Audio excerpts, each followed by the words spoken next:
अंजलि आप सभी का स्वागत करते हैं हमारे इस राज्य के बुलेटिन आपका राज्य आपकी खबरों में। पहली खबर झारखंड के रांची से है, जहां पर आपको बता दें कि युवा आवाम मोर्चे के अध्यक्ष ने मोर्चे के खिलाफ आपको बता, जहां पर युवा बेरोजगार हैं तो उन्हीं के खिलाफ उन्होंने चिंता जताई है। सह झारखंड प्रभारी फैज सिद्दीकी ने शिक्षित बेरोजगार युवाओं के प्रति अपनी चिंता जाहिर की है। उन्होंने झारखंड सरकार से शिक्षित बेरोजगार युवाओं के लिए अपील किया है। झारखंड सरकार से अपील करते हुए उन्होंने कहा कि मेरा आग्रह है कि शिक्षित युवकों को कार्य में दक्षता अनुभव देने के लिए अपने सारे सरकारी विभागों में एक इंटर्नशिप कार्यक्रम की भी शुरुआत करें, जहां एक शिक्षित बेरोजगार युवा अपने विषय रुचि के अनुसार ही अपना अनुभव प्राप्त कर सके। इस इंटर्नशिप प्रोग्राम की एक निश्चित सीमा हो। सफलतापूर्वक इसकी समाप्ति के बाद उस विभाग की तरफ से एक अनुभव प्रमाण पत्र भी जारी किया जाए, ताकि उस आधार पर ही युवा भाई किसी भी प्राइवेट कंपनी में आवेदन कर सके और उन्हें रोजगार मिल सके।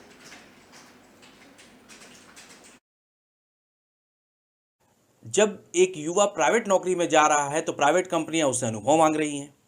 तो सरकारी नौकरी का एक ख्वाब संजोए युवक यदि खुद को प्राइवेट नौकरी के लिए मानसिक रूप से तैयार भी कर लेता है तो वर्क एक्सपीरियंस की समस्या सामने आ जा रही है।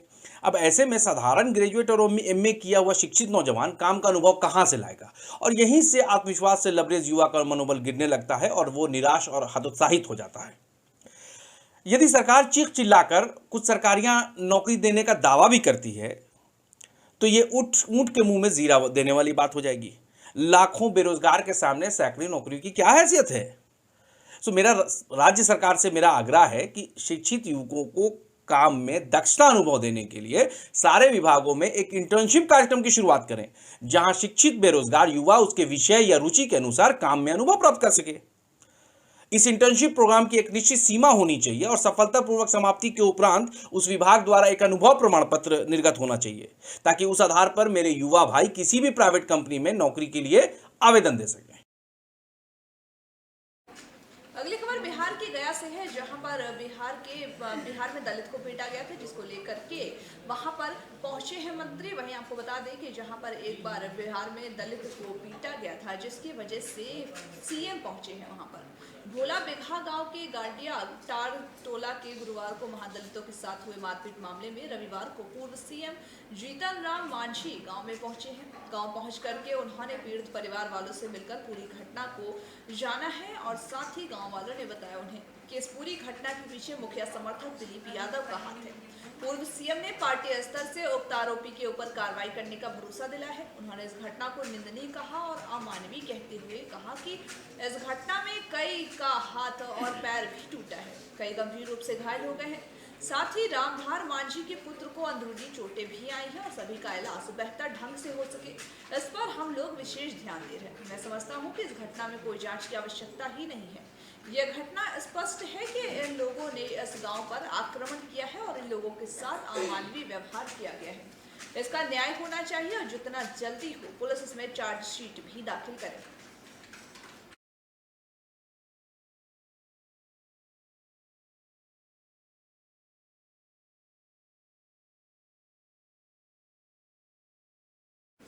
अगली खबर बिहार के गया से है, जहां पर बच्चों के कार्यकाली का आपको बता दें कलाकारी का जादू देखने को मिला, जहां पर सैंड आर्ट से उन्होंने कुछ ऐसा बनाया जिससे उनकी प्रतिभा उजागर हुई है। दरअसल बच्चों की प्रतिभा को निखारने के लिए रविवार को शिक्षकों की देखरेख में पहली बार सैंड आर्ट का आयोजन किया गया। इस दौरान जिले के सरकारी और प्राइवेट स्कूल के बच्चे निरंजना नदी पहुंचे। विभिन्न स्कूलों के छात्रों ने न सिर्फ बुद्ध के जीवनी को बालों में उकेरा, बल्कि छोटी छोटी बच्चियों ने नदी में मछली पकड़ अपने दिन को एक पिकनिक के रूप में परिवर्तित किया।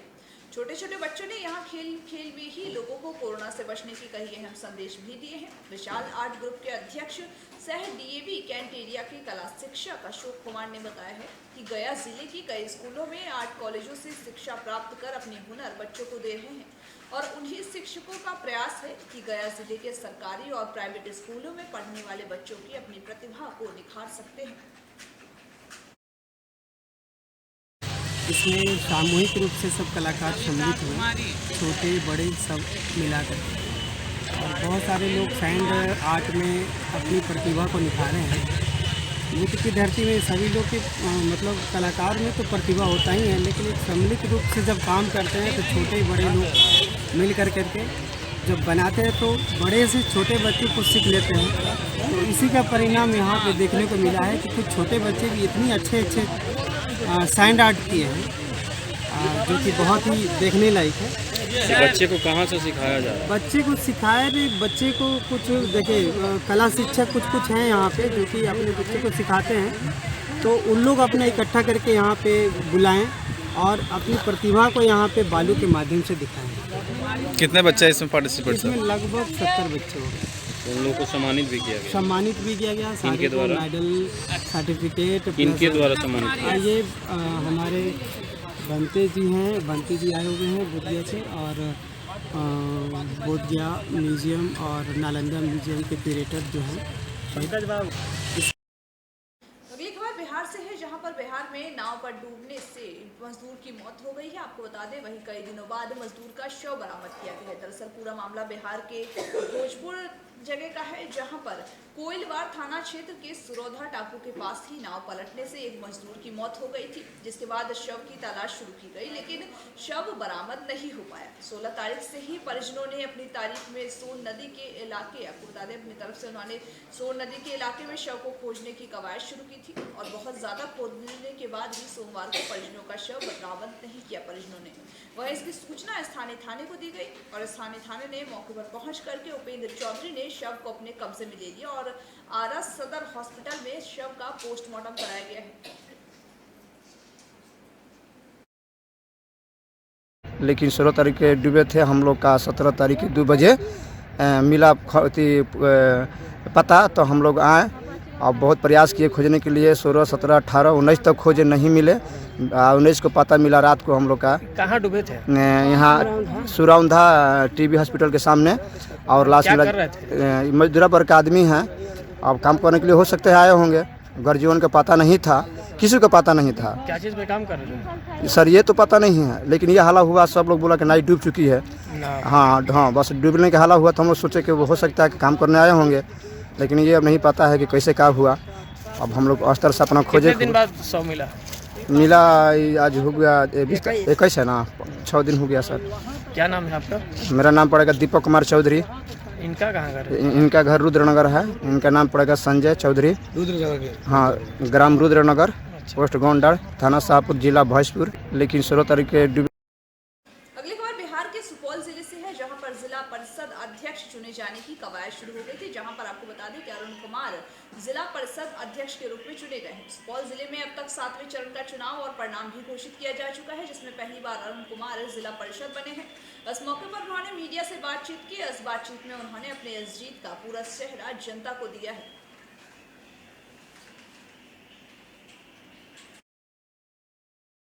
समय जो है जनताओं के बीच गुजारूंगा।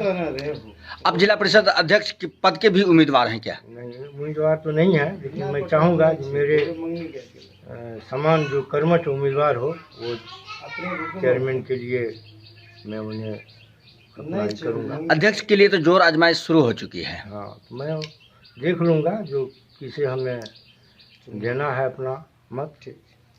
जो कर्मठ हो, मैं उन्हें अपना मत दूंगा। समय जो है। प्रधानमंत्री नरेंद्र मोदी के तीनों कृषि कानून वापस लेने के ऐलान के बाद भी ऐसा लग रहा है कि किसान और प्रधानमंत्री के बीच में जो टकराव थी वो लगातार जारी है। ऐसे में आपको बता दें कि प्रधानमंत्री ने जो कृषि कानून वापस लेने का ऐलान किया था, जहां एक और कृषि कानूनों की वापस लिए जाने के बाद आंदोलन के दौरान मारे गए किसानों की मौत का मुआवजा और सरकारी नौकरी पर की मांग पर अड़े हुए हैं किसान, तो वहीं हरियाणा सरकार में परिवहन मंत्री मूलचंद शर्मा का किसानों की मांग को लेकर एक अजीबोगरीब बयान भी सामने आया है। परिवहन मंत्री मूलचंद शर्मा सोमवार को रोहतक में एक जनजाति कार्यक्रम में शिरकत करने पहुंचे थे, जहां उन्होंने किसानों की मांग को लेकर एक अजीबोगरीब बयान दिया है। परिवहन मंत्री मूलचंद शर्मा के अनुसार कुछ भी मांगना आम आदमी पार्टी का अधिकार है, लेकिन उसे पूरा करना मेरा काम और सरकार काम है। जो किसानों की कृषि कानून को वापस लेने की मांग थी, उसे देश हित में प्रधानमंत्री ने मान लिया है और वापस भी लिया है। वहीं दूसरी ओर हाल ही में SCS अधिकारी के पास करोड़ों रुपए की रिश्वत के मामले में भी परिवहन मंत्री मूलचंद शर्मा ने बयान दिया है। प्रदेश की सरकार ईमानदार सरकार है और पहले की सरकार के जो इख्तियार किए गए हैं और अब वो सरकारें धीरे धीरे बंद हो रही हैं। उन्होंने कहा कि प्रदेश में भ्रष्टाचार करने वाले किसी भी अधिकारी को किसी भी कीमत पर बख्शा नहीं जाएगा। उस नारे को साकार करा है। और मैं कहता हूं कि आज हरियाणा में कोई ऐसा नहीं आदमी जिसको योग्यता के आधार पर नौकरी नहीं मिली। और जो जहां भी छोटे मोटे रास्ते हैं, मुख्यमंत्री रास्ते को एक एक को बंद करने का काम करा है, चाहे वो किसी क्षेत्र में हो, पॉलिटिकल हो, अधिकारीगण हो। अगर कोई इस तरह का दोषी करा है, उसकी मिले हैं तो खिलाफ कार्रवाई होगी। अगली खबर हरियाणा के रोहतक से है, जहां पर आपको बता दें कि हमले का मामला सामने है। आपको बता दें जिस पर हमला हुआ है वो दरअसल कोई और नहीं। आपको बता दें कि दरअसल हरियाणा के रोहतक में ये हमला हुआ है, जहां पर संजय बिडलान पर लाठी डंडों से हमले किए गए हैं। नगर पालिका कर्मचारी संघ की रोहतक इकाई के प्रधान हैं। रविवार की सुबह ही वह गली में जा रहे थे कि इस दौरान पड़ोस में ही रहने वाले सतपाल टांग ने उनके साथ गाली गलौज किया और विरोध करने पर उन पर हमला कर दिया। वही लाठी डंडों से इन पर हमला किया गया है, को मारा पीटा गया है और इससे बचने के लिए वह अपने घर के अंदर घुस गए थे। वहां भी उन पर हमला किया गया। वह इस पूरे मामले को पुलिस स्टेशन व संबंध में लिखित शिकायत दर्ज की गई है। वही पुलिस इस पूरे मामले की जाँच में जुटी हुई है।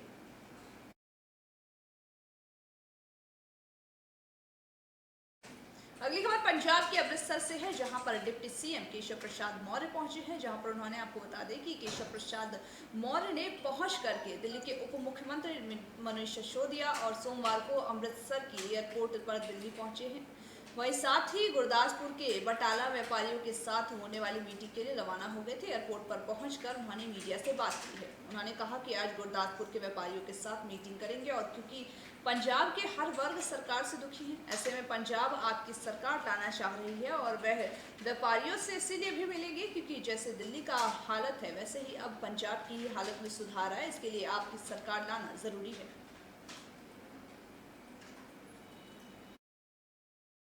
उनको एक ऐसी सरकार चाहिए जो स्टेबल हो, जो उनके डेवलपमेंट के लिए विजन रखती हो, ईमानदारी से काम करती हो, उनके एजुकेशन, उनके हेल्थ, उनके व्यापार, उनकी नौकरियां, उन सब पे काम कर सकती हो।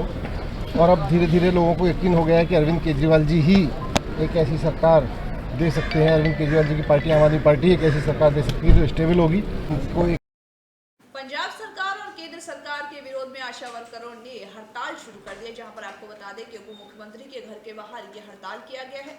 उन्होंने कहा कि जब तक हमारी मांगें पूरी नहीं होती है, हम पंजाब सरकार और केंद्र सरकार के खिलाफ रोष प्रदर्शन करते रहेंगे। उन्होंने आगे कहा कि सरकार ने आज तक उनकी तनख्वाह नहीं दी है और साथ ही वो अपनी तनख्वाह से खुश नहीं है। पंजाब की सरकार हरियाणा पैटर्न पर क्यों नहीं लागू कर रही है और साथ ही कहा कि कोरोना महामारी में हमने अपनी जान दांव पर लगा करके ड्यूटी की है, लेकिन सरकार का इस तरफ बिल्कुल भी ध्यान नहीं है। सर ਅਸੀਂ ਇੰਨਾ ਕੰਮ ਕਰ ਰਹੇ ਆ ਕਿ 2500 ਰੁਪਏ ਵਿੱਚ ਸਰਕਾਰ ਸਾਡੇ ਕੋਲ 18000 ਤੱਕ ਦਾ ਕੰਮ ਲੈ ਰਹੀ ਆ ਕਿ ਕਰੋਨਾ ਮਹਾਮਾਰੀ ਵਿੱਚ ਆਸ਼ਾ ਵਰਕਰ ਜੋ ਕਰੋਨਾ ਮਰੀਜ਼ ਨਿਕਲਦਾ ਸੀ ਉਹਨਾਂ ਨੂੰ ਅਸੀਂ ਜਾ ਕੇ ਕੁਆਰੰਟਾਈਨ ਕਰਦੇ ਰਹੇ ਆ, ਘਰਾਂ ਦੇ ਵਿੱਚ ਜਾਂਦੇ ਰਹੇ ਆ, ਜਾ ਕੇ ਉਹਨਾਂ ਕੁਆਰੰਟਾਈਨ ਕਰਨਾ। ਕੋਈ ਐਨਐਮ, ਕੋਈ ਡਾਕਟਰ ਨਹੀਂ ਸੀ ਜਾਂਦਾ, ਆਸ਼ਾ ਵਰਕਰ ਜਾਂਦੀ ਸੀ। ਆਸ਼ਾ ਵਰਕਰ ਦੇ ਵੀ ਘਰ ਛੋਟੇ ਛੋਟੇ ਬੱਚੇ ਆ, ਆਸ਼ਾ ਵਰਕਰ ਦੇ ਬਜ਼ੁਰਗ ਵੀ ਆ ਘਰ ਦੇ ਵਿੱਚ। ਆਸ਼ਾ ਵਰਕਰ ਆਪਣੀ ਜਾਨ ਝੋਖੇ ਵਿੱਚ ਪਾ ਕੇ ਤੇ ਉਹਨਾਂ ਦੇ घरों में जाके क्वारंटाइन कर। दिल्ली के मुख्यमंत्री अरविंद केजरीवाल, आपको बता दें, जहां पर अमृतसर एयरपोर्ट पहुंचे थे, जहां लोगों ने उनका स्वागत किया है और साथ ही एयरपोर्ट पर महिलाएं भी वहां पर मौजूद रही और मेगा महिलाओं में भी के लिए भी बड़ा ऐलान किया जाएगा। अरविंद केजरीवाल ने मीडिया से बात करते हुए बताया कि मेगा में महिलाओं के लिए एक बड़ा ऐलान किया जाएगा। फिर शाम को लुधियाना में ऑटो और टैक्सी चालकों से भी मिलेंगे। हालांकि महिलाओं के लिए क्या ऐलान होंगे यह नहीं बताया गया है अभी। तो वही पंजाब के मुख्यमंत्री के चेहरे के सवाल पर केजरीवाल की तरफ से कोई भी जवाब नहीं आया है। आज मैं अभी मोगा जा रहा हूं और मोगा में पंजाब की प्रगति के लिए, पंजाब की महिलाओं के लिए एक बहुत बड़ा ऐलान हम लोग करने जा रहे हैं, पंजाब की महिलाओं के विकास के लिए और उनके सशक्तिकरण के लिए। आज के हमारे राज्य के बुलेटिन आपके राज्य आपकी खबरों में बस इतना ही। तमाम बाकी खबरों के अपडेट्स के लिए बने रहिए हमारे साथ और देखते रहिए ABS स्टार न्यूज़।